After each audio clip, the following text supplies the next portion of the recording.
We have breaking news on the impending war with Venezuela. The White House is considering dropping leaflets on the capital city of Caracas. This comes from a breaking news report from the Washington Post. The Trump administration has proposed a psychological operation to demoralize the Venezuelan leader and encourage him to flee the country, according to people familiar with planning.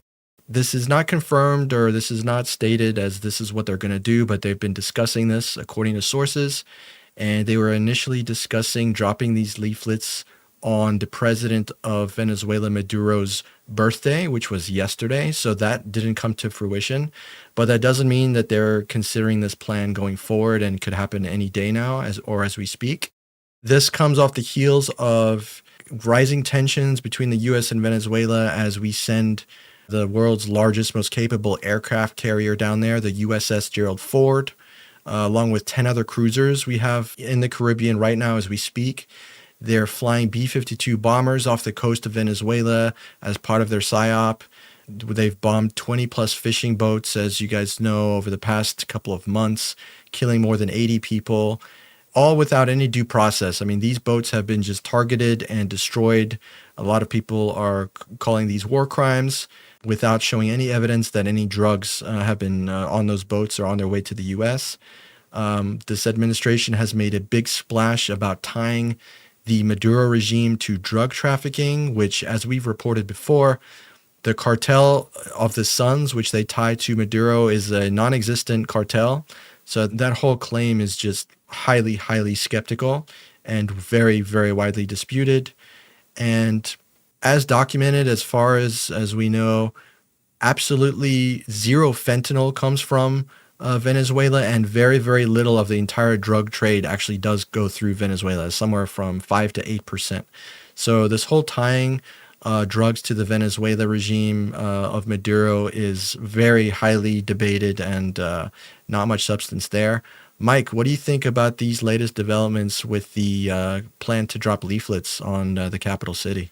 To me, it's alarming. It's definitely an escalation. I mean, it's one thing to sort of move around on the coast, out in the waters where you're not necessarily directly within, their land, but to fly over their airspace and to drop off leaflets, like they would be within their right to shoot at our planes or our drones if they went over, but I don't think they would, because that would be a clear escalation. But basically we're going to say, oh, we're just going to use your airspace, and what are you going to do about it? It's intimidation. And again, like you said, since there's been little to no evidence to come out to really support any of this behavior, it's extremely alarming, and it reminds me a lot of Iraq. Yeah, and just to give a bit of history on what's been going on with Venezuela, I think a lot of people know some of this, but maybe not everyone knows this. But the U.S., at least over the past 20 years, has been sanctioning the hell out of that country of Venezuela ever since Hugo Chavez's revolutionary election in 1999. There was a coup attempt in 2002 under Bush. They ousted Chavez, who was Maduro's predecessor. They ousted him for about 2 or 3 days, and the people demanded that he come back to power, and he did. So that was the first coup attempt. There was a second coup attempt in 2019 with Juan Guaido under Trump, where they tried to install this man that had never even run in an election in Venezuela. They tried to install him as the quote-unquote interim president, basically the U.S. puppet, which they wanted over there. And then in 2020, there was another attempt to take out Maduro via mercenary invasion. This was Operation Gideon. A lot of people comically call it the Bay of Piglets, as a reference to the Cuba Bay of Pigs invasion that was also botched by the U.S., but this was done even worse and more poorly executed than that one. So this is just an ongoing thread in the whole theme of regime change in Venezuela.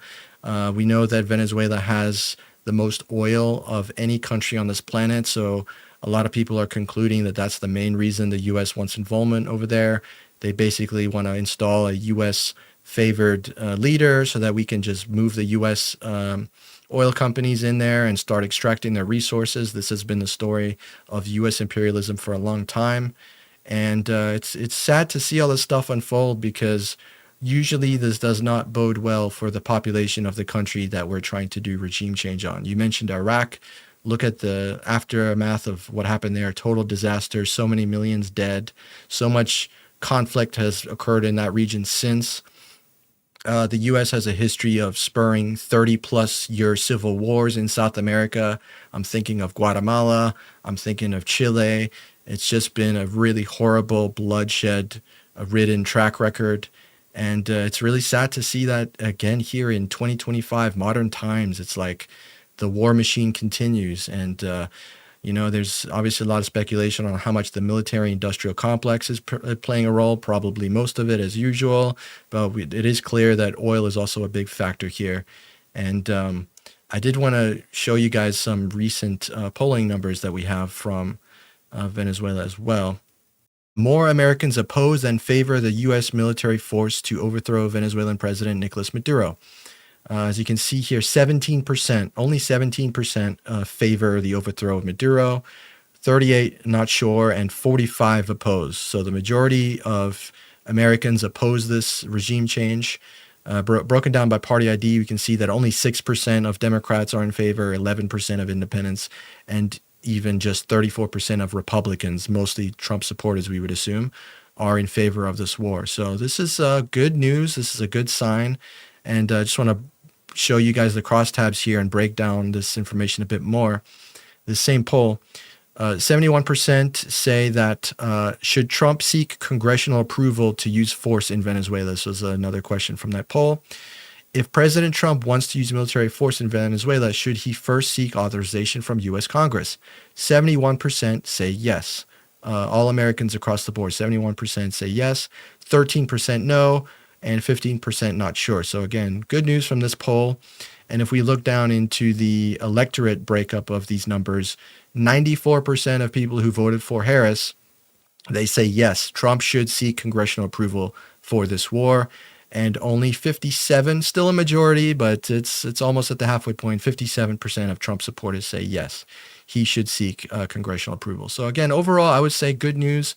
This poll is a good indication of most Americans are not in favor of this war, not in favor of regime change over there. But that brings us to this poll that the news is not quite as good.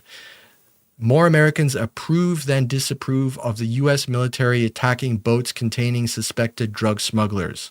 So if we look at the numbers here, 50% of all U.S. citizens either strongly or somewhat approve of the attacking of the U.S. military on these boats.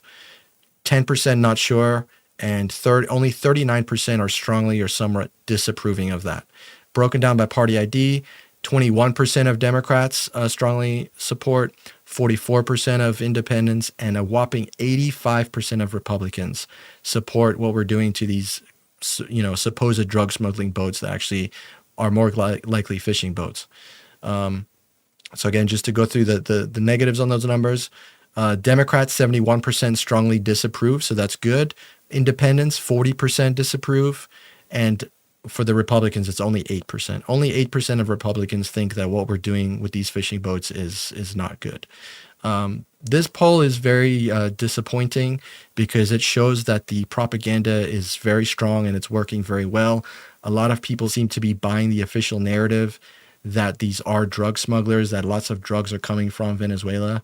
But as I mentioned, very little documented evidence shows that very little drugs actually goes through Venezuela that ends up in the U.S. About 5 to 8% of cocaine and absolutely no fentanyl. And this is something that the Trump administration has made points about over and over again. Because fentanyl is a big problem in the U.S., there is zero documented evidence that any of it comes from Venezuela. We know that it originates in China and flows through the borders of Canada and Mexico. None of it is known to come through Venezuela. So that is just an outright fabrication. So unfortunately, it doesn't matter, though, because according to this poll, Americans are buying it, at least the majority of Republicans, a huge majority. They're saying, yes, destroying these boats because of the drugs is bad, when there's absolutely no reason to believe that there are drugs on those boats, especially because they don't apprehend these people. They don't show the evidence. They don't say, look at all those drugs that we found. which would be a message to all the other, supposed drug dealers. So I don't know why they don't do that. But anyways, 2 more polls to show you guys. Found these interesting. Military action in Venezuela. Does Trump need to explain his actions? 97% of Democrats say yes, Trump needs to explain his decisions for the action that he's taken in Venezuela. Very good sign. 86% of independents also agree, and 64% of Republicans. So at least we have somewhat unanimous consent that most people agree Trump needs to explain his decisions on action in Venezuela. And finally, is Venezuela a threat to U.S. security? Only 13% of Americans believe that Venezuela is a major threat to U.S. security. So it kind of conflicts with the poll previously where a lot of Americans are kind of supporting these attacks on the drug boats. But again, 48% believe that they're a minor threat to U.S. security. So maybe that's enough people to say that it's okay to bomb these innocent boats or, supposed alleged drug smuggling boats. And again, 39% of Americans do not think that it's a threat, that Venezuela is a threat to U.S. security. So the majority either believe it's not a threat or a minor threat, only 13% a major threat. Mike, what do you think about these poll numbers that we're seeing? It's definitely alarming that the propaganda seems to be working. And I say propaganda because we've had zero evidence brought forth to the public to show that, yes, these are drug trafficking boats. Yes, they were full of drugs. Yes, they're operated by the cartel. Yes, they were sent by Maduro. Like, none of these claims have been substantiated in any way. And then even if they were, what do we do with drug dealers? We arrest them. We prosecute them. We capture them. We seize their drugs. We don't just bomb them, especially without any sort of due process or any kind of law enforcement. But yeah, since there's pretty much been no evidence of any of this, then the risk that we run is, are we committing war crimes? Because if we are, we should be held accountable just like anybody else who commits war crimes. And I don't know about you, but I don't like the fact that my leaders might be committing war crimes. So definitely concerning, alarming to see this level of escalation. We're definitely leaning on Venezuela, threatening them. And I don't want to see a war break out over this, especially from a supposed president who claims to be the president of peace. He's the peace candidate. He's stopping all of these wars that he claims. Meanwhile, we're escalating this. And not only are we escalating a war with Venezuela that was A, unprovoked, but B, it also seems, at the moment, it seems highly unjustified. Yeah, they ran on peace, him and JD Vance, the pro-peace ticket. And Trump likes to tout the 8 or 9 or 10, whatever the number is now, wars that he supposedly ended. Yet he never lists them out. He only talks about India and Pakistan every once in a while. And in that war, Modi, the leader of India, himself said that Trump had nothing to do with their peace talks. So that one, the one that they mentioned is already debunked by the leader of one of the countries mentioned. Trump has bombed Syria, he's bombed Yemen, he bombed Iran, all in his second term. And a lot of people still think of him as the supposed peace president. It makes absolutely no sense, but that just shows you how strong the propaganda is. And hopefully little snippets like this can cut through that here and there and show people what's really going on. So we'll be following the Venezuela story very closely as things evolve, and we'll be keeping you guys updated as we go.